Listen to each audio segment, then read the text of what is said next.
नमस्कार। हमारे साथ हैं लेफ्टिनेंट मयंक भारद्वाज, जो कि एक आर्मी ऑफिसर थे और अब एक सनातन धर्म एक्टिविस्ट हैं।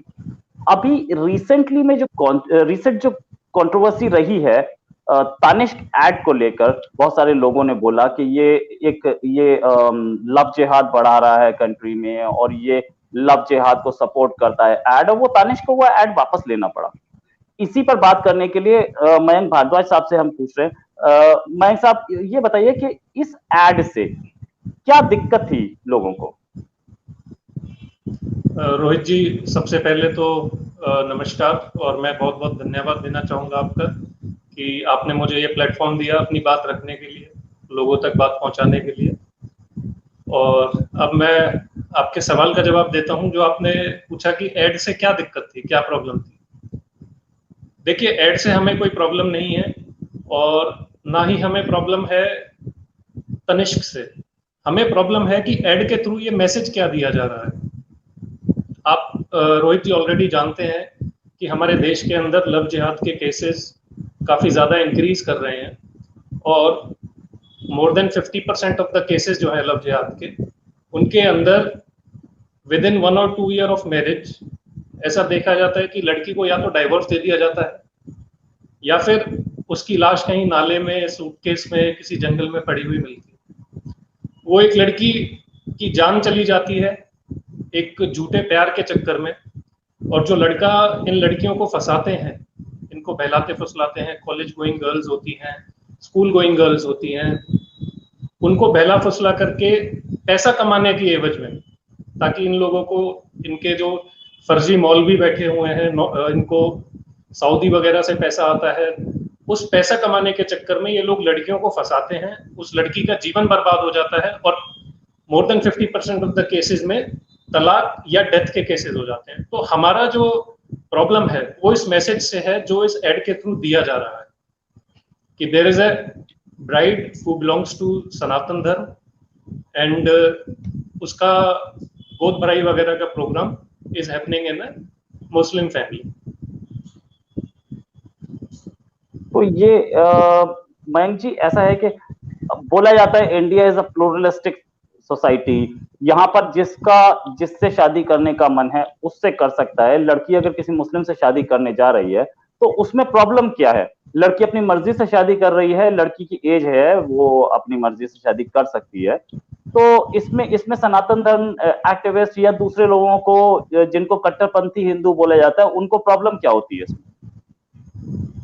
रोहित जी, आप और हम उस देश से आते हैं जिसने पारसी हो, क्रिश्चियन हो या मुसलमान हो या कोई और धर्म हो, कभी किसी भी धर्म को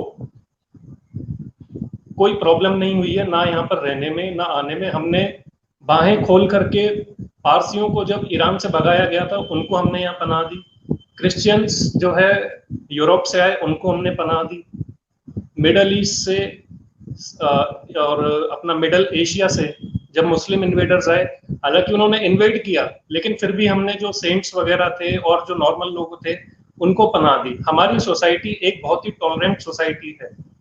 तो ये कहना बिल्कुल गलत होगा कि हिंदूज कट्टरपंथी हो रहे हैं या कुछ इस तरीके की बात है।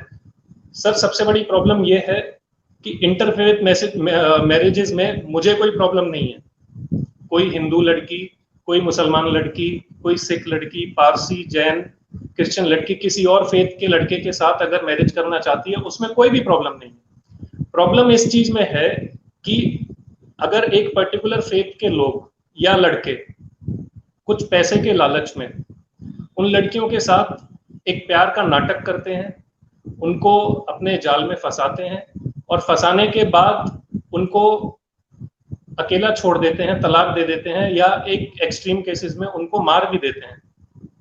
अभी लखनऊ में ही केस हुआ है, रिसेंट केस है, आज या कल का केस है। एक लेडी है अंजना तिवारी करके, उन्होंने अपने आप को आग लगाने की कोशिश की है। वो हॉस्पिटल में अपनी जिंदगी से लड़ रही है।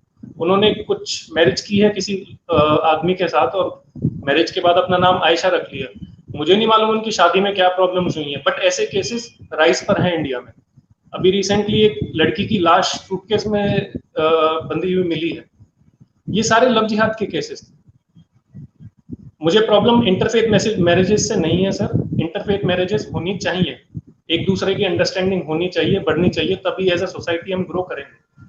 लेकिन प्रॉब्लम मुझे इस चीज से है कि भोली वाली लड़कियों को फंसाया जाता है, वो अपने माँ बाप से लड़ाइयाँ करके अपने माँ बाप के घर को छोड़ के एक दूसरे घर में जाती हैं, जहां पर कि एक इंटॉलरेंट बिहेवियर उनके साथ होता है, और लड़के की इंटेंशन प्यार करने की या शादी करने की नहीं होती है। उस लड़के की इंटेंशन होती है कि मुझे इस लड़की को फंसाने के एवज में जो पैसा मिलेगा वो पैसा मैं ले लूं और उसके बाद इस लड़की को डंप कर दूं।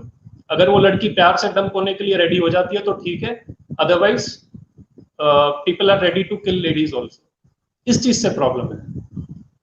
राइट, अच्छा, ऐसे केसेस भी देखे गए हैं जहां पे मुस्लिम लड़कियों ने हिंदू लड़कों से शादी की है, तो ऐसे केसेस को मुस्लिम्स बोलते हैं कि भाई वो भी तो केसेस हैं, आप इसी पे क्यों, कोई हिंदू लड़की मुस्लिम से शादी कर रही है तो इसी पे आप क्यों बोलते हैं। और साथ में ये भी बोला जाता है कि इंडिया टॉलरेंट सोसाइटी है, लेकिन मुस्लिम्स को यहाँ पूरे राइट्स नहीं मिले। ऐसे बहुत सारे लोग, शाहीन बाग में भी बोला गया कि मुस्लिम्स को कभी राइट्स नहीं मिले। तो क्या आप इस पे बता पाएंगे कि मुस्लिम्स को राइट कैसे हैं यहाँ पे, क्या है, और अगर इंटरफेथ है तो मुस्लिम लड़कियों ने भी शादी की है हिंदुओं से? सर मैं सबसे पहले तो आपके पहले सवाल का जवाब देता हूँ, और जैसा कि मैंने पिछले सवाल के जवाब में भी कहा था कि हिंदुस्तान में किसी को भी इंटरफेथ मैरिजेस से प्रॉब्लम नहीं है, चाहे वो इंटरफेथ मैरिज कोई सनातन धर्म की लड़की करती है, चाहे क्रिश्चियन लड़की करे, चाहे मुस्लिम लड़की करे या ईसाई लड़की करे, किसी को कोई प्रॉब्लम नहीं है। प्रॉब्लम होती है इस चीज से कि उस पैसे के चक्कर में, जिहाद के चक्कर में लड़की को मार देना या डंप कर देना। तो ये तो मैंने आपको जो जैसा कि पहले भी कहा था कि प्रॉब्लम इंटरफेथ मैरिजेस से नहीं है, चाहे किसी भी धर्म की हो। अब आपने दूसरा सवाल किया कि इंडिया में मुस्लिम्स को कंप्लीट राइट्स नहीं है। आप बिल्कुल ठीक कह रहे हैं इस बात को, इंडिया में मुस्लिम्स को फुल राइट्स नहीं है, तभी डॉक्टर एपीजे अब्दुल कलाम यहाँ पर राष्ट्रपति बने,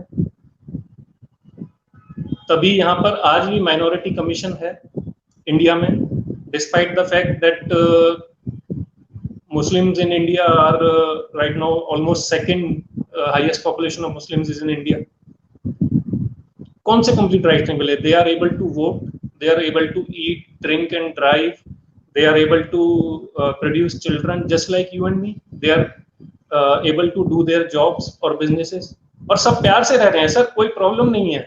शाहीन बाग में हमने और आपने खूब वीडियोस देखे हैं कि 500-500 रुपए लोगों को बांटे जा रहे हैं वहां पर बैठने के लिए। लेकिन आप खुद भी एक जर्नलिस्ट हैं, एक राष्ट्रवादी जर्नलिस्ट हैं, और आपके जैसे जितने भी राष्ट्रवादी जर्नलिस्ट हैं, उन्होंने जब शाहीन बाग में जाने की कोशिश की तो वहां पर जो वो रुपए लेके लोग बैठे थे वो सीएए और एनआरसी की फुल फॉर्म तक नहीं बता पा रहे थे। इस बात पे आप एग्री करेंगे मेरे साथ? और सीएए वगैरह के बाद जैसे ये नैरेटिव दिया जा रहा है, आप खुद भी जानते हैं कि सीएए के अंदर कोई भी ऐसा क्लॉज नहीं है विच सेज कि इंडियन मुस्लिम्स की नेशनलिटी या उनकी सिटीजनशिप वापस ली जाएगी। सीएए का clause is regarding something else, कि जो हमारे पड़ोसी कंट्रीज में जो माइनॉरिटीज हैं उनकी सिटीजनशिप का जो प्रोसेस है it will be accelerated, nothing else. तो ये जो तानिश जो एड है, तानिश कंपनी का जो एड है, उसके लिए बोला जा रहा है कि ये एक एड था, ये कोई रियलिटी नहीं थी। तो अगर रियलिटी होती तो उस पर ऑब्जेक्शन होता है, ये तो एक एड है, मतलब कोई रियल शादी तो हुई नहीं है। तो और दूसरा कि इसको दिखाने में क्या प्रॉब्लम है, लोगों को क्यों तकलीफ हो रही है? भाई ये एड दिखाया, देखिए, जिसको पसंद नहीं आ रहा ना देखे। बिल्कुल ठीक बात है सर, मैं आपकी बात से एग्री करता हूँ। ये एड था, ये रियलिटी नहीं थी। अगर ऐसी बात है तो एडवर्टाइजमेंट बंद ही कर देनी चाहिए, फिर तो सारे प्रोडक्ट्स, बीट एनी कंपनी, मैं किसी का नाम नहीं लूंगा, कुछ प्रॉब्लम भी हो सकते हैं। अगर किसी को गाड़ी बेचनी है तो वो गाड़ी की फोटो रख दे सामने, बोल दे इतना सीसी का इंजन है, इतना माइलेज है, इतने लोग बैठ सकते हैं, इतने कलर्स में आती है, जिसको खरीदना है खरीद लो। लेकिन एडवर्टीजमेंट इस तरीके से नहीं होती ना सर। एडवर्टीजमेंट में तो 1-2 मिनट की एडवर्टीजमेंट होती है जिसके अंदर गाड़ी के सारे फीचर्स लोग बताते हैं, एक्सेलरेशन वगैरह दिखाते हैं, एयरबैग्स वगैरह के बारे में बोस्ट करते हैं। तनिष्क को अगर अपनी एडवर्टीजमेंट बनानी है तो अपनी ज्वेलरी के बारे में बनाए, अपने गोल्ड की क्वालिटी के बारे में बनाए, अपने सर्टिफिकेशंस के बारे में बनाए। तनिष्क ये बताए कि हम आपको बायबैक का फैसिलिटी भी देते हैं, अपने स्टोर्स के बारे में बताए कि हमारे कितने स्टोर्स हैं। इस एडवर्टीजमेंट के अंदर तनिष्क ने अपने बारे में क्या बताया? जीरो, नील। वो पूरी 1 मिनट की एड है, लगभग 1 मिनट की एड है, उसमें ज्वेलरी और तनिष्क का नाम 5 सेकंड के लिए भी नहीं आता। आप बताइए मुझे, अगर मैं गलत बोल रहा हूं तो आप बताइए। ये एडवर्टीजमेंट आपने भी देखी है, मैंने भी देखी है, और मुझे देख के बड़ा गुस्सा आया। शुरू में 2-3 बार मैंने एडवर्टीजमेंट देखी तो मुझे समझ ही नहीं आई कि एडवर्टीजमेंट किसकी है। चौथी 5वीं बार जाके मैंने नोटिस किया कि ये तो तनिष्क की एड है, क्योंकि नजर ही नहीं आता तनिष्क कहीं पे, ना कहीं गोल्ड नजर आता, ना ये नजर आता कि हम सर्टिफिकेशन देते हैं, ना ये नजर आता कि हमारा गोल्ड प्योर है, ना ये नजर आता कि हम आपको बायबैक देते हैं। अगर मारुति को अपनी गाड़ी देखनी है, मान लीजिए मारुति को अपनी स्विफ्ट गाड़ी देखनी है, तो वो स्विफ्ट की एवरेज दिखाती है सर, उसके कलर्स बताती है कितने कलर्स हैं, उसके एक्सेलरेशन चला के दिखाते हैं। वो लोग ये भी दिखाते हैं कि हमारी गाड़ी में डिस्क ब्रेक है, एयर बैग है, पेट्रोल इंजन में आती है, हम आपको 5 साल की वारंटी देते हैं। तनिष्क ने कुछ नहीं बताया। गुस्सा इस चीज का है कि एडवर्टीजमेंट जो है ये गलत है, और इसमें एक नाम निकल के आ रहा है। मैं एलिगेशन नहीं लगाना चाहता हूँ, मैंने सिर्फ सोशल मीडिया पे देखा है, और उसी के तौर पर मैं जो देखा है उसके तौर पे कह सकता हूँ कि कुछ लोग अक्यूज कर रहे हैं कि मंसूर खान करके एक व्यक्ति हैं जो कि ब्रांड मैनेजर हैं तनिष्क के। तो some people are saying, not me, but some people are saying that he is the brain behind this advertisement.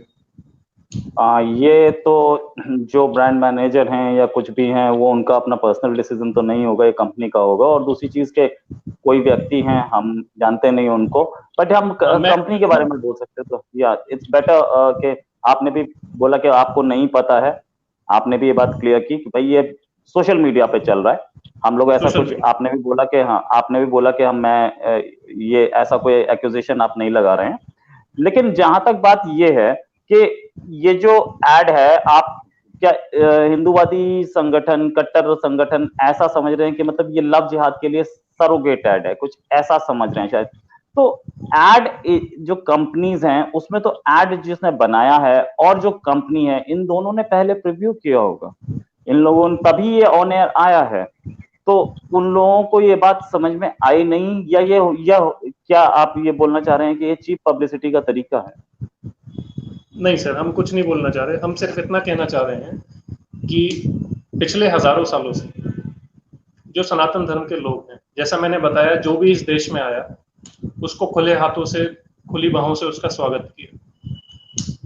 Prithviraj Chauhan ने 17 बार मोहम्मद गौरी को माफ किया, नतीजा आप जानते हैं। आज आप मूवीज उठा के देख लीजिए, सीरियल्स उठा के देख लीजिए, ओटीटी जो प्लेटफॉर्म पे सीरीज वगैरह आती हैं उनको उठा करके देख लीजिए। मैं किसी सीरीज का या किसी मूवी का नाम नहीं लेना चाहता, हम सब जानते हैं कि रिसेंटली जो कंटेंट उनके अंदर आ रहा है, it has been against a particular religion, and मैं नाम लेने में प्रॉब्लम नहीं है, सनातन धर्म के विरुद्ध काफी सारे चीजें आ रही हैं सीरियल्स के अंदर। हमारी जो परंपराएं हैं उनका मजाक उड़ाया जा रहा है, हमको कट्टर दिखाया जा रहा है, ऐसा दिखाया जा रहा है कि हिंदुस्तान के अंदर सिर्फ सनातन धर्म ही रहने वाला है। एक सीरियल तो ऐसा भी आया था जिसमें ये क्लियरली दिखाया गया कि हिंदुस्तान के अंदर आने वाले कुछ सालों में केवल सनातन धर्म है और बाकी धर्म के लोगों को यहाँ पर जेल में कैद करके रखा जाता है, कुछ इस तरीके से। मैंने देखा नहीं है, कुछ पार्ट देखा था उसका, उतना देखने के बाद मेरा जी भर गया कि मैं इसको और नहीं देखना चाहता। हमें प्रॉब्लम इस चीज से है सर कि ये जो ऑल आउट अटैक एक तरीके से चल रहा है, हमारी परंपराओं का मजाक उड़ाना, हमारे साधुओं का मजाक उड़ाना, नॉर्मल लोगों का मजाक उड़ाना, त्योहार, तीज त्योहारों का मजाक उड़ाना, इस सब को बंद कीजिए। बहुत हो चुका, बहुत झेल चुके, अब और सहन नहीं कर सकते। चाहे आप एडवर्टीजमेंट बातें करना चाहें, चाहे आप सीरियल्स की बातें करना चाहें, मूवीज की बातें करना चाहें, आप कंटेंट अच्छा दीजिए। बाहुबली मूवी थी, उसने कंटेंट अच्छा दिया, किसी के अगेंस्ट नहीं बोले वो लोग, किसी का फेवर नहीं किया। आप देखिए कितना अच्छा काम किया उस मूवी ने पूरे दुनिया के अंदर। राइट, ये थे लेफ्टिनेंट मयंक भारद्वाज, जो कि अब सनातन धर्म एक्टिविस्ट हैं और आर्मी में रह चुके हैं। देशभक्ति इनके अंदर कूट कूट के भरी है। मयंक भारद्वाज साहब, आपका हमारे साथ ज्वाइन करने के लिए धन्यवाद, और हम फिर किसी इशू पे आपके साथ दोबारा लाइव आएंगे। अभी के लिए शुक्रिया। Thank you.